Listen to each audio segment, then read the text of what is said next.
original samples for Looking at the Front Door. Yeah. The woo woo. Yeah. I played that for you. Boom, boom, Yeah. 45. I thought that shit was Jeffrey Osborne. At first, baby, woo, woo, woo. I thought that was that. My man D Smooth was like, nah, B. Slipped me the fucking MP3. I was like, The fact that he was able to match that with the Donna Bird joint and the tempo. Perfect.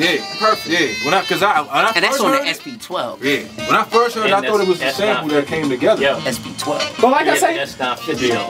It was a 950 he was using for that? RZA does that shit all the time. Triggering the sounds. Fucking criminology. Yeah. And then doing the drums on the 1200. That is one of my favorites. You know, like I say, shame on a nigga. Like, from using that motherfucking Duke Ellington to some Syl Johnson, how the fuck do you even combine that shit? RZA's nuts. How do you combine that shit on a song? You know? Personally, as far as like a full producer, that shit like producing artist and full, These are pretty looking ones. I think he and Dre the best in hip hop.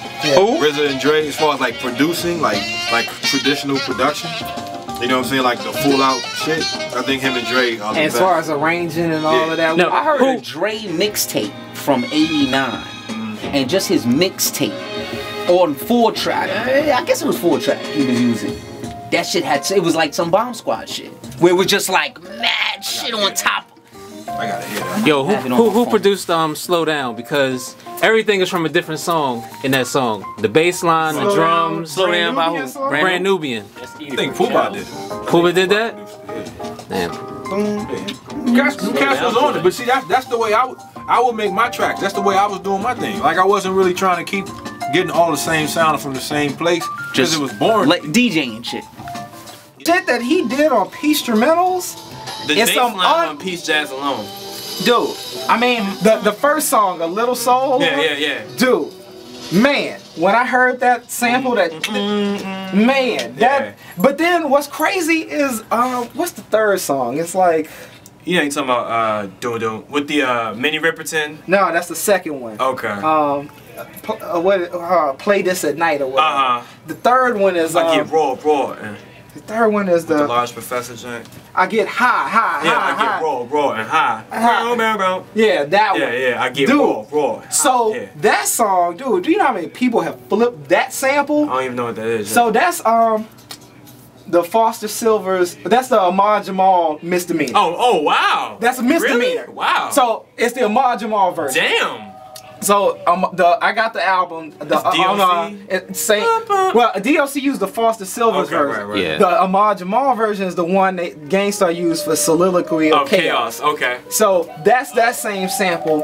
Pete used it in that song. And then when you hear the part that Pete took, so he didn't take all the same parts, but like the main sample, the da da da da da. Pete took the bass line from the Ahmad Jamal and put it under that. That's what that shit. Yeah, wow. Yeah. That's from the Ahmad Jamal shit. Yeah. When I heard that, I was like, get the fuck out of here. Pete. Yeah. Pete is on another level, man. The Peace Jazz, the Gary Burton mixed with Creative Source alone. Like, yo. And he played the whole bass line himself. Boom, dun, dun, dun, dun, through the Gary Burton vibes. And then, you know, of course, the you know who else is a good chopper but doesn't get like credit like Primo and Pete? Q-Tip. Q-Tip is good. Q-Tip doesn't have the volume of Primo. Exactly. That's why he doesn't get the My favorite joints from Tip, the World Is Yours remix, the I Love the Drink the Pain Away, of course the Apache with the Capricorn flip. Who did the Q-Tip do Shook Ones? No. Nah, Havoc did Shook Ones. Yo, Havoc. Yeah. I don't know where he got Crook, son. The sample. I know where he got. I know the sample. I got the record too. Hey, is it a soundtrack? Yes. Yes. Yeah. Okay. We got the same record. Hip nigga the game though. Oh, I'm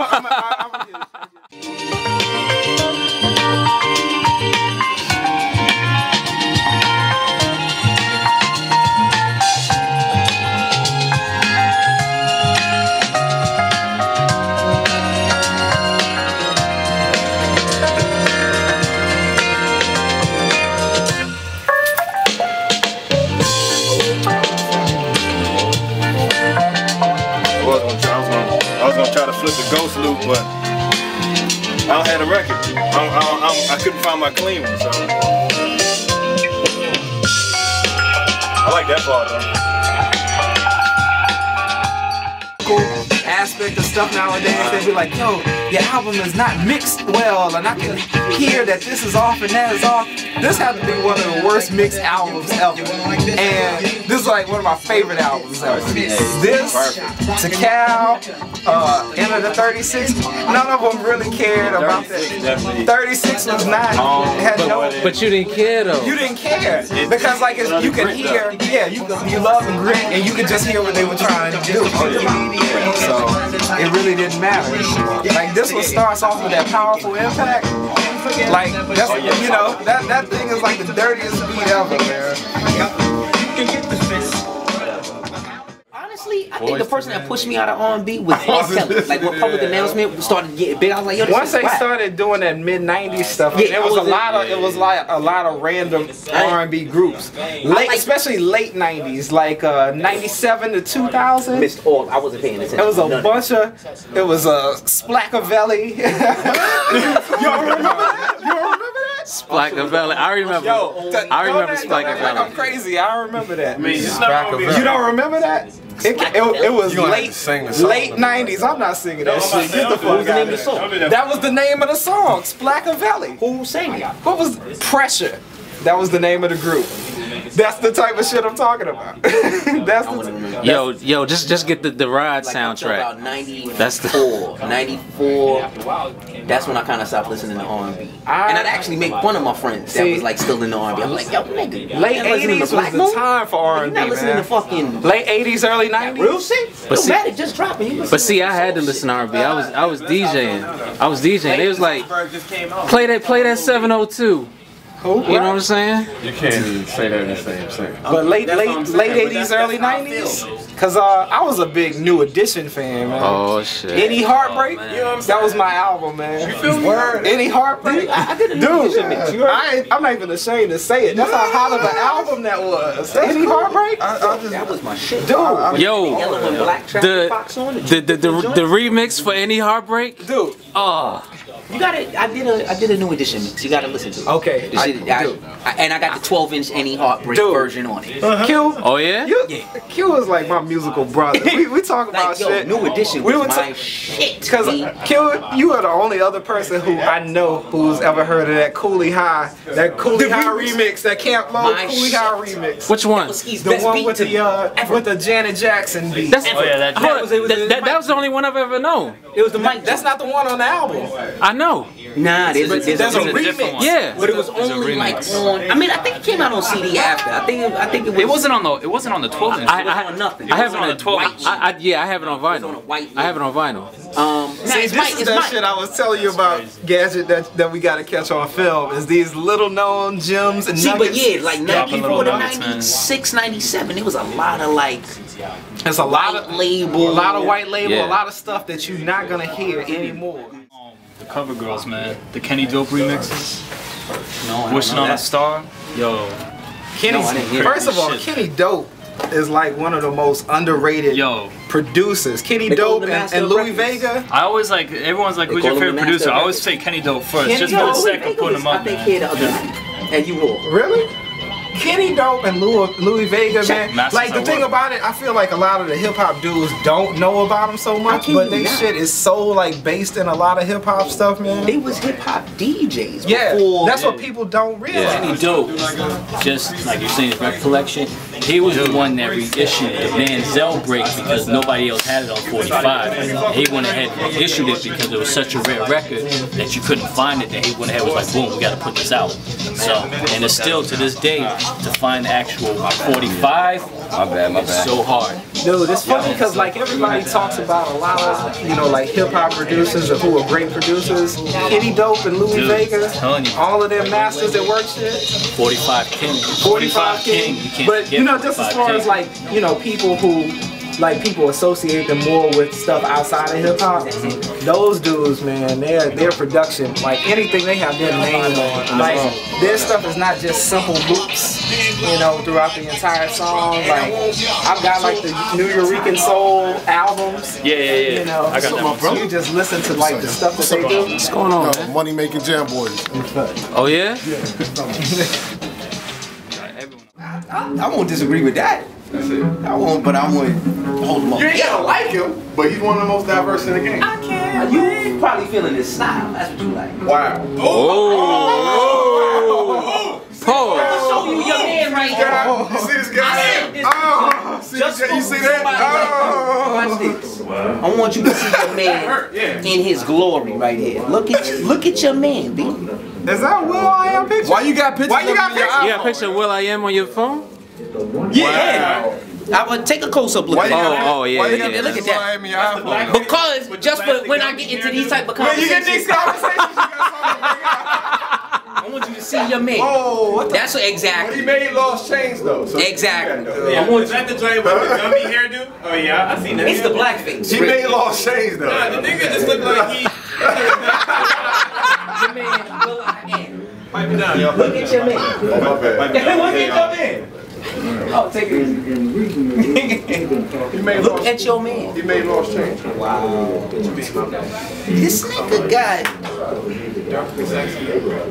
How many units you got selling?